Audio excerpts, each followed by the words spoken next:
In this movie, I'll show you how to use the Save for Web feature to create the perfect JPEG image. Notice that the top image is open, the one with the continuous tone photograph in the background. And anytime you have photographs inside your web images, you're going to want to save a JPEG file. So I'll go up to the File menu and choose the Save for Web command. And I already have the 2-up display selected. So I'm seeing the uncompressed image at top and the compressed image down below. I'll make sure that my file format is set to JPEG. And then, just to give you a sense of what's going on, I'm going to switch the quality setting to low, which is going to result in just about the lowest quality image possible. And now I'll zoom in on my images by pressing Ctrl+ or Command+ on a Mac. And notice when I drag inside the image, I pan both images at the same time. So you're always comparing apples to apples inside this window. Now notice up above we have very crisp detail associated with this admittedly low resolution shot. You can also see how crisp and clear the text is. Whereas down below, in the compressed version of the image, we have some very rough detail indeed, and we have all sorts of rough pixelation occurring around the text. And that's what's known as JPEG artifacts, by the way. The little weirdnesses that JPEG creates in the course of compressing the image. Now the good news is we're taking a 461K file and we're compressing it down to 16K. But it's not really worth going that far. So you're better off going either with medium, if you can get away with it, which sometimes you can. In the case of this image, I wouldn't do it, however, because I have text, or high, which is the default setting. And in our case, it ends up doing a pretty darn good job. Now, for special graphics, you may occasionally want to set the quality to very high. That's about the highest I ever go when creating web graphics, however, because you want to make sure that they're easily downloadable and that they don't keep people waiting.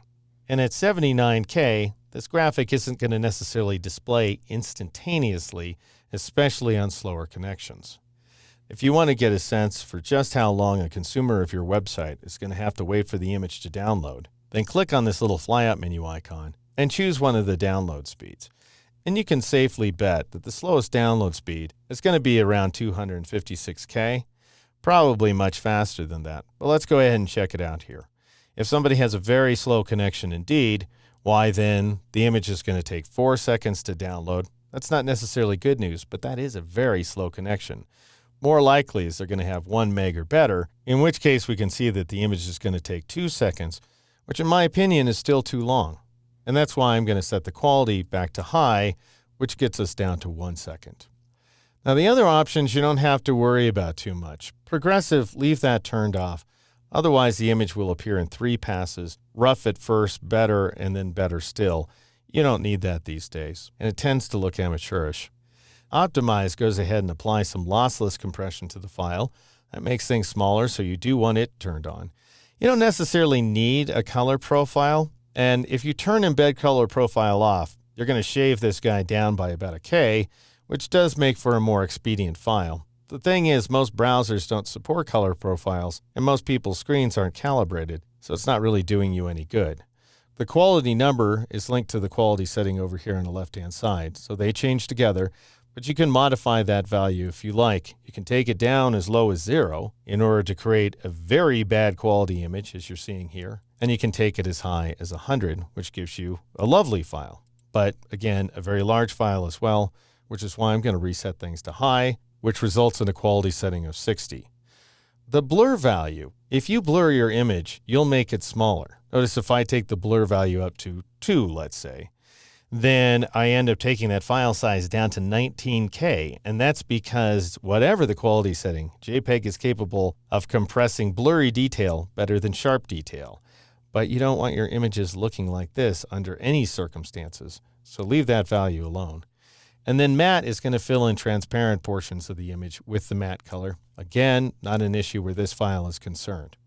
As I was mentioning in a previous movie, you want to make sure Convert to sRGB is turned on, and then once you come up with a file that you like, that's a good size, go ahead and click on the Save button. And notice that Photoshop goes ahead and automatically names your image based on the original file name, but it replaces the spaces with hyphens, and it generally gets rid of any characters that might be illegal on other platforms. Now, in our case, we're saving the image only. There's no HTML to save or anything like that. So all you need to do is click the Save button in order to save your layered PSD file as a flat and efficient JPEG. And that's how you save out an ideal, efficient JPEG image using the Save for Web command here inside Photoshop.